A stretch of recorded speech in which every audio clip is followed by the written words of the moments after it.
While we may still be looking for some of the songs on the original Top 10 Most Mysterious Songs list, in just 1 year's time, several of these songs have been solved, and the interest of obscure music has spread so much that we're bound to come across more tunes with an unknown origin. Thanks to some constructive feedback that this channel's valued viewers have provided, these lists will no longer be in a countdown format. After all, this shouldn't be a competition. But on a more superficial level, it'll be a very long time before another mysterious song reaches the heights of Like the Wind. So let's just leave that as the champion until it gets identified.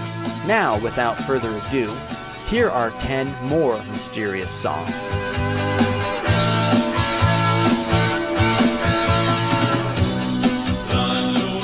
Number 1. Curly Toes. Songs in the Key of Z is a book exploring the field of what author Erwin Schultz refers to as outsider music. Outsider music, being a subgenre of outsider art and naive art, tend to be songs that are written by self-taught musicians.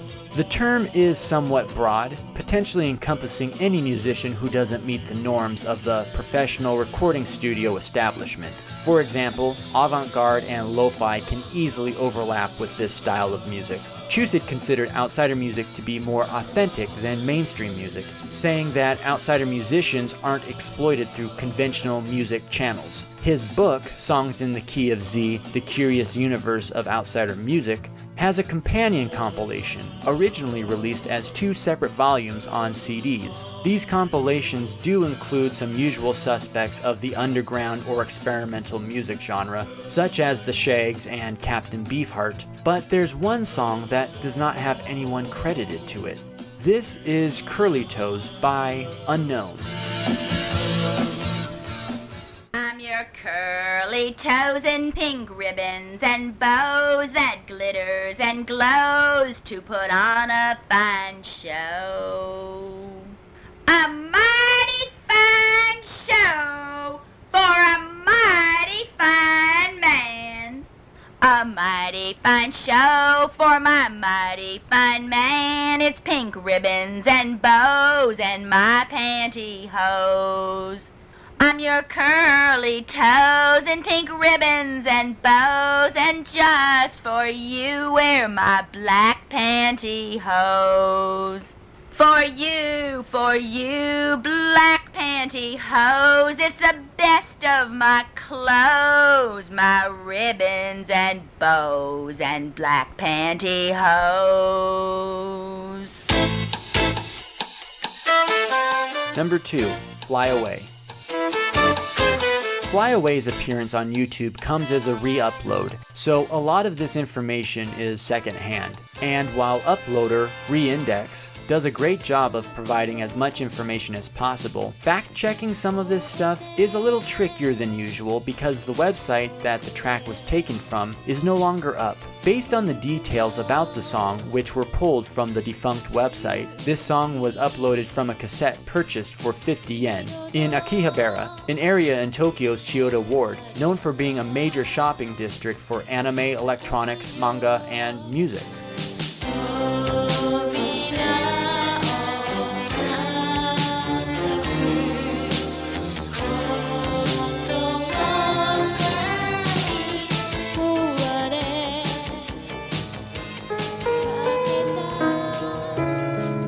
Number 3. Sounds of the Zodiac Nights. One of the things I remember about making the original Top 10 Most Mysterious Songs was that some of my selections were not just based on catchiness, but also a good backstory. The tale of how this song was retrieved is very touching. The uploader by the name of Pam Aristru recounts how, in the 1980s, their dad recorded this song onto cassette from the radio. It was at a time when Pam's parents' relationship was flourishing, eventually leading to a happy marriage and a family. About a year prior to this 2017 upload to YouTube, Pam's mother passed away. Identifying this mysterious song will assist a mourning family in knowing who created a piece of music that represents, to them, a great love that brought joy and life. Hopefully, the community can do some sleuthing and help Pam's fam with this song. In case you're wondering, the title is an excerpt from a comment on the YouTube video made by MiniNo007. Being an instrumental didn't really give a whole lot of ideas on what its placeholder name should be, so this cool little phrase just kind of stuck.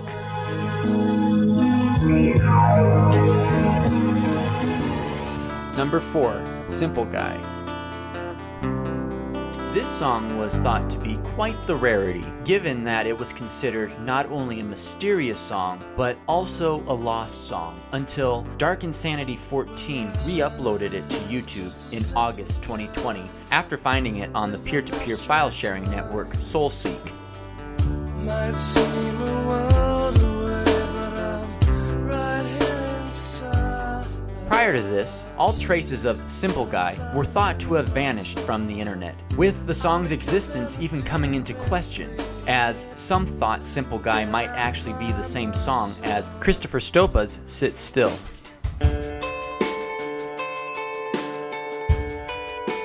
Both Simple Guy and Sit Still have vocals that sound very similar to Radiohead's lead singer, Tom York. Had everyone in the mysterious music community trusted that these two songs were the same, Simple Guy may have not only been lost or mysterious, but its existence may have never been confirmed, and could have been forgotten forever due to being falsely identified as Sit Still. Just a simple guy with an abstract mind.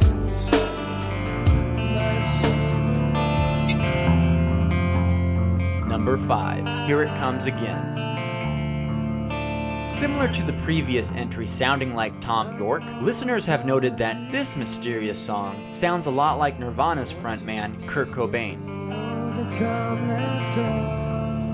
Here It Comes Again has been on the internet since at least November 2008, in which someone at allthelyrics.com with the username FubarCivic posted a request for assistance on finding the song, which included their interpretation of the lyrics and a defunct YouTube link.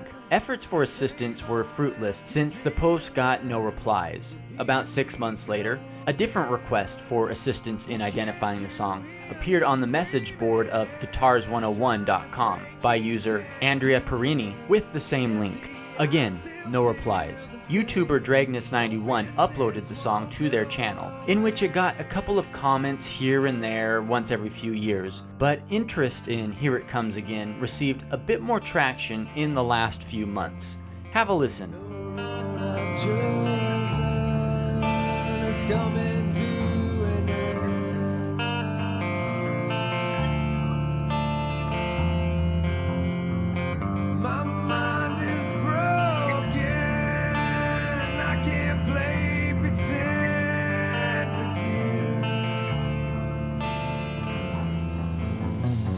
Number 6, Woohoo, She Came On. This mysterious song came to my attention about 8 months ago by the person who discovered it, Redditor Churnyet, and from time to time, it still gets stuck in my head. Churnyet had decided to take a trip to Newtown, a suburb of Sydney. He or she wandered into a thrift store looking to expand their collection of VHSs. The thrift store had a selection of DVDs, but only one VHS, The Little Rascals. However, the VHS inside was not of the movie, but rather a blank tape with a written label reading Chatswood Youth, Mono. Churnyet purchased it and popped it in the old VCR to find that it was a 35-minute home video capturing the Chatswood Youth Center in August of 1997. As Churnyet posted on Reddit, the production is considerably well done, not just for a youth center, but also for 1997. Churnyet logically concludes that the VHS clearly isn't the master tape, so someone else out there must have a copy, unless the master tape no longer exists. Whoever edited the video also went through the trouble of making a soundtrack for it. One song in particular is prominently featured at the very beginning and end. Considering that the youth center that's being recorded is in Sydney, and the lyrics of the song are nowhere on the internet, it's safe to assume that a logical starting point is that the musicians are an indie band from Australia, likely somehow affiliated with the Chatswood Youth Center. Churnyet and I have messaged back and forth about this, Some of the things that we're comfortable ruling out is that the Chatswood Youth Center itself had anything to do with the making of this video. Just by the way some of the people act in it, it's unlikely that a chaperone or anyone else representing the youth center would be cool with some of the questionable dialogue. Thus, it's more likely to have been made by someone who attended the youth center or knew someone who did, but not a project endorsed by the Chatswood Youth Center. Another thing that Chernyet and I assume is that the video surveillance video workshops banner at the beginning of the video is possibly a company where whoever recorded this edited their video. Video editing software was expensive and difficult to come by in 1997, so it was probably edited at a studio of sorts. To be honest, the whole video is a bit eerie. We basically have a mysterious song accompanied by a mysterious video.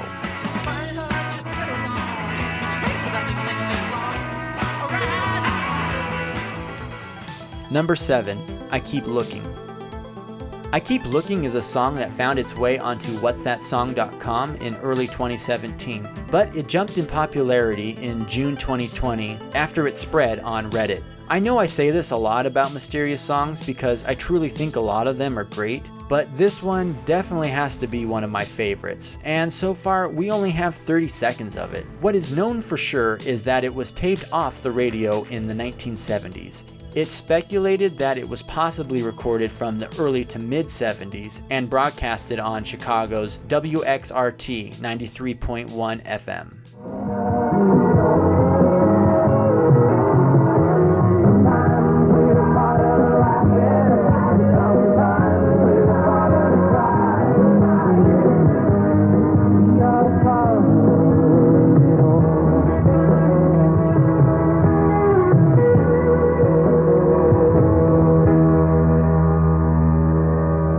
I keep looking for that sunset I don't know. Before we continue, please make sure to like, subscribe, share, ring the bell, become a patron at my Patreon, and visit my website, www.cwschultz.com, where you can get to know a little more about me, my 4 published novels, all available at amazon.com, my award-nominated film Watch, excerpts from my upcoming 5th book, Whispering of the Autumn Leaves, and links to my short stories, such as Rooster, which was featured on the NPR-recognized podcast, 7-Minute Stories. Number 8, Juggy, November 2005. The song takes its name from a poster named Juggy, a user from the Spirit of Radio who was quite active in the mid-2000s, and is responsible for introducing several mysterious songs to that website. Likewise, Spirit of Radio is the source for a lot of mysterious songs getting interest. One notable example being in 2007, when Lydia, under the name Blue, uploaded Like the Wind to the website. And guess who the first person was to reply? Juggy. So here's to the guy, or gal, that was sharing mysterious songs on the internet years before Like the Wind started the craze.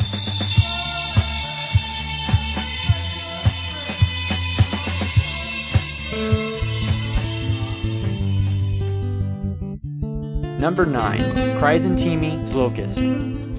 One of the things that are starting to come up more and more are well-known songs that are being covered by an unknown band or musician.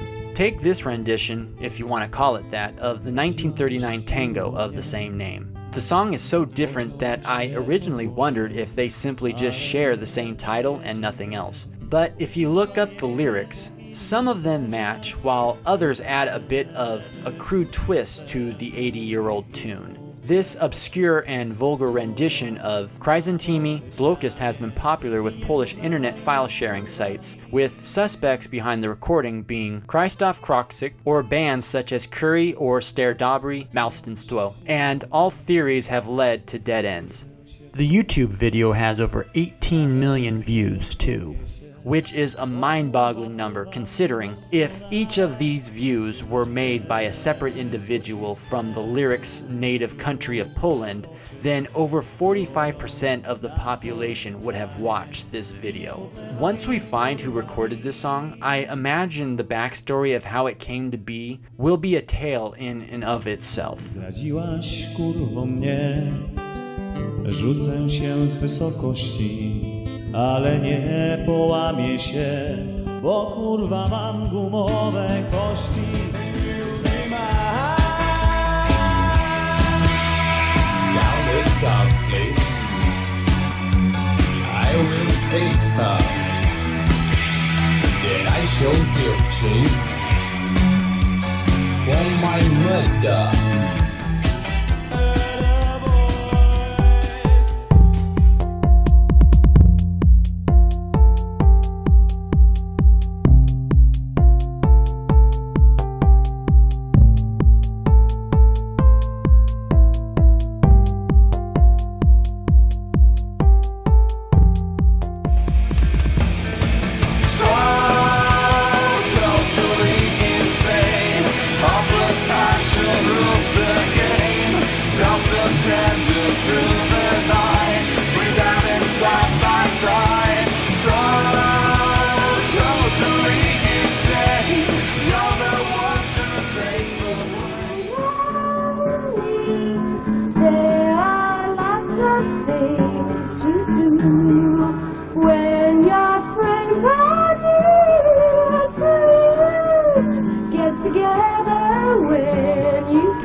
Number 10. Filthy Frank's Kenya Dance. Before becoming serious about a music career under the stage name Juggy, George Kusanaki Miller had been a comedian and YouTuber known as Filthy Frank. During his time on his Disaster Music channel, he created sketch comedy-based content. One such segment was How to Pick Up Women in 30 Different Cultures. While the video has been taken down due to violating YouTube's terms of service, at about the 39-second mark, Filthy Frank dresses up and dances to a song that is said to be Kenyan. The clip itself only lasts 4 seconds.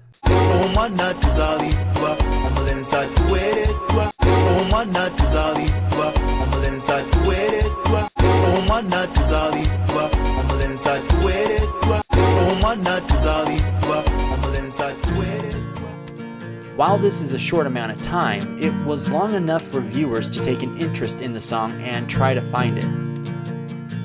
For years, people have asked Filthy Frank where he found the song, but nobody has ever gotten a definitive answer. One of the most popular theories is that it was taken from the deep web. Despite common perception that the deep web is only used for illegal activity, the most popular example being websites like the Silk Road, there are people who access the deep web for non-malicious purposes because they need access to non-indexed websites or for other privacy reasons. As it relates to Filthy Frank having gotten the Kenya dance from it, the reasoning behind this theory is that some countries aren't allowed to access particular websites that we access on a regular basis due to certain regulations in their country. As a way around this roadblock, some use the deep web to do ordinary things and their government can't interfere. This includes sharing music. It's possible that this song was recorded in an area that has no means of distributing recordings, so they use music sites on the deep web for sharing. This makes sense when you think about the limitations other parts of the world face.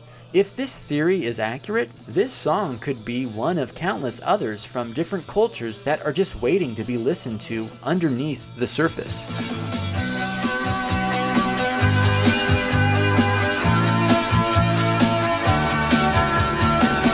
I try to end these videos on a positive note, and this video is no exception. With the aforementioned growth of the community and several mysterious songs being solved in just 1 year's time, I have so much confidence that the music covered in this video will get identified eventually. Everyone who takes an interest contributes to it, from actually researching and solving some of these mysterious songs to just simply learning or sharing a newly discovered obscure song that has gone underappreciated for too long. So until next time, keep your mind, eyes, and ears open. Thanks always for watching.